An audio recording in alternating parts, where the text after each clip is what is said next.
mainly because there's no perfect person on this earth. There's no 100% right person on this earth. We have all an ugly side. And some of our ugly sides are bigger than others. But we all have an ugly side. And you live long enough to see that all your thoughts are not good. All your actions are not good. And knowing that, you assess how you are.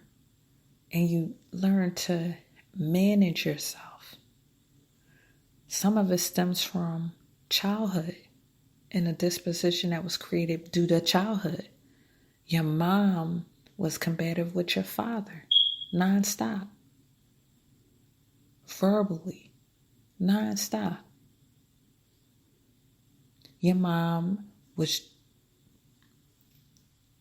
going off the handle and then jumping to the next man, and then quitting that man and then jumping to the next man after that. But at the end, right before she jumped to the next man, she would go off the handle. So all you saw was when you reach a toxic level, react and then abort. Not check yourself, not get yourself right, not talk to someone, not manage yourself. And so year upon year after seeing that, you find that it has framed you. And if the right button is pushed, you can actually duplicate the same thing that you've seen your mother do to your father.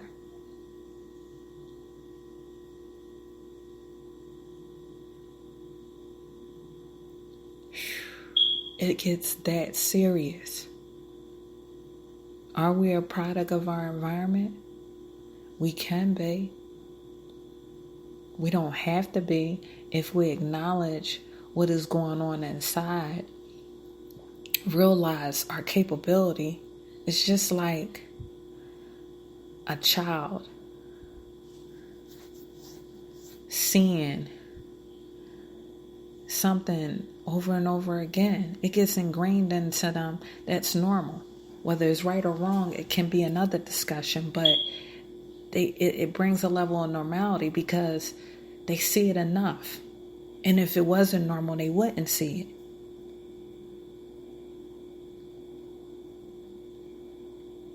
And so because of that, they naturally had the tendency to emulate it because that's all they know.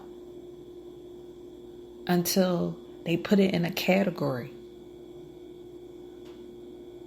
And some people don't know how high their toxicity levels can go until they're faced with certain circumstances. And I tell people all the time, you really don't know yourself until you get into a relationship. The relationship is not for you to change that person or see what's wrong with them or right with them. The relationship brings out the best and the worst in you.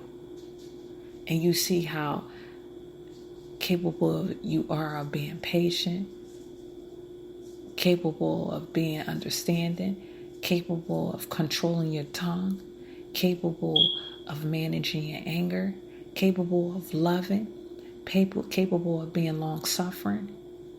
Both positive and negatives, you see everything. And so grace gives us the chance to, even when that first initial experience of toxicity level, for us to acknowledge it and then make it right.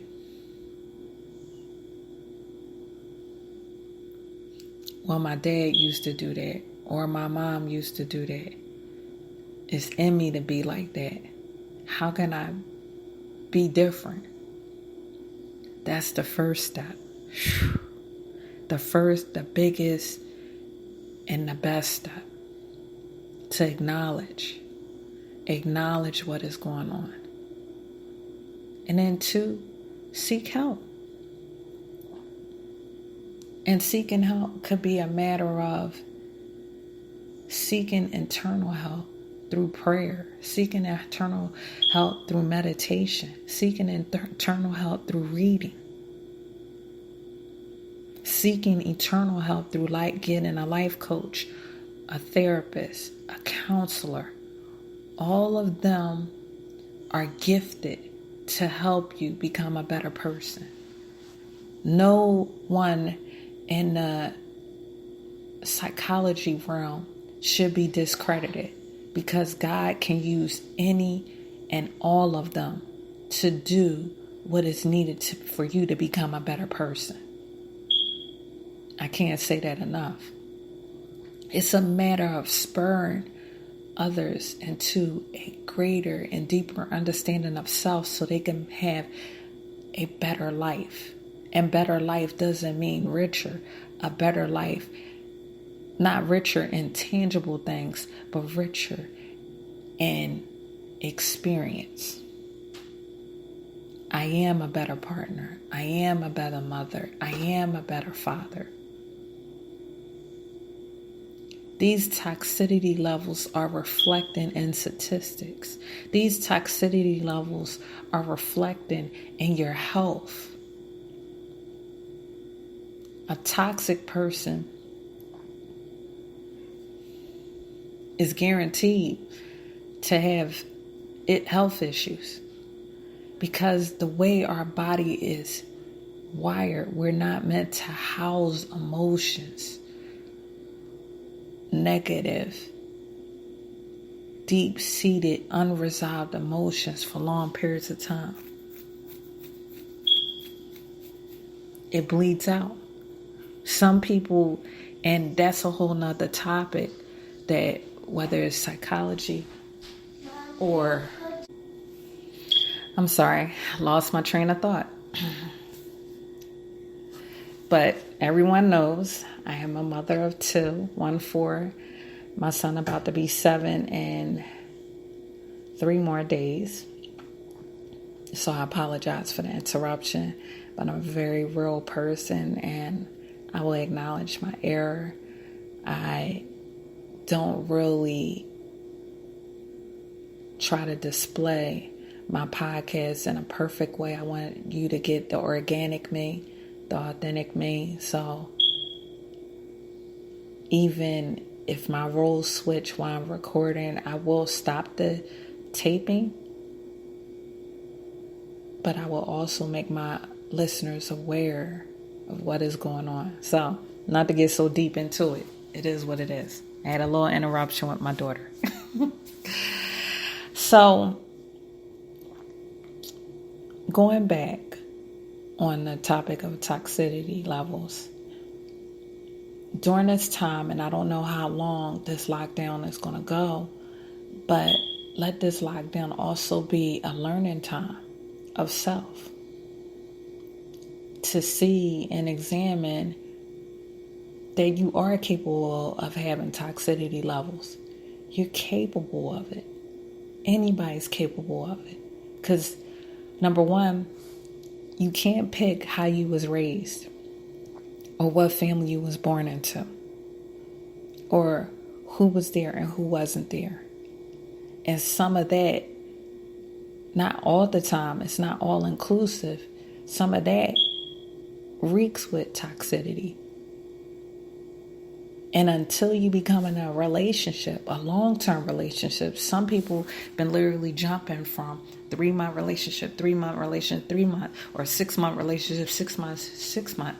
You staying at enough before the real you leaks out. And the real you leaks out, you're not scared for necessarily the other person to say. A lot of times for you to say, you're scared. Because once you see you, you're either A, challenged to change, challenged to either deflect the emotion and act as if you don't like what you're seeing,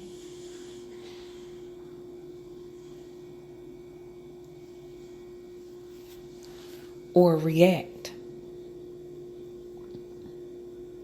The last option is to react. well, this is just me. I've been this way. This is just me. And when you hear other people say it, you think, wow, I can't believe they saying that. But you might not ever vocalize it, but physically you're saying it. Because when people make you aware of stuff that peeves them off, you opt out. You pull out verbally and physically, and you just let them deal with that. Well, that's their irritation. No, bro. No, sis. That can't be just you. When you see you, you have to deal with you. Because going unchecked, it allows it to fester and you become toxic. Next thing you know, everybody you come in contact with, you know how people say, dang, she can't keep a man or he can't keep a woman. It has nothing to do with physical. It has everything to do with internal. If you are listening and the last time you had a relationship, it caused you to scratch your head. The last time you had a long-term relationship, if it caused you to scratch your head, then take the time to have a relationship with self and really see and assess your toxicity levels. If you're constantly jumping from person to person to person, or if you just avoid intimacy in general and you don't mind the physical but you avoid it, or you only let the emotional intimacy go but so far, start assessing your toxicity levels. I'm not saying it's all inclusive and you have toxicity levels, but it's chances that it does. And it's okay to assess it. My toxicity levels is low. I'm cool. Or I know I'm capable and I know how to manage them if it get hotter. This cabin fever can have people so bound sitting in a house and internally enraged because of the experience itself. They didn't choose to be bound, locked, and refraining only to their house. They didn't choose it. They was forced because of a virus, and they want to stay healthy. And because it wasn't an option or something they chose, that even brings a level of irritation, because God gives us free will. And even from the time we become old enough to verbally say how we feel and capable of doing different things independently, we like the availability or the access or the option to do whatever we want to. And before, it was pushed down by, well, you under your mom crib, or you under your pop crib, or you under your guardian crib. And then you become an adult and you feel like I could do whatever I want to. But now you're in a situation where, because of health reasons, you're confined to your house. That brings a level of irritation that can be very toxic. And you can snap on your kids, on your loved ones, on your spouse, your significant other, and you don't know where it's stemming from until you go back and you draw, like, yo, this is not normal. This is not normal to be bound in the house. It's not normal to be not working. I've been working for X amount of years, or X amount of months. And now I'm not working? You mean I'm not working and I didn't lose my job based on me not doing what I need to do? Because I do what I need to do. I come to work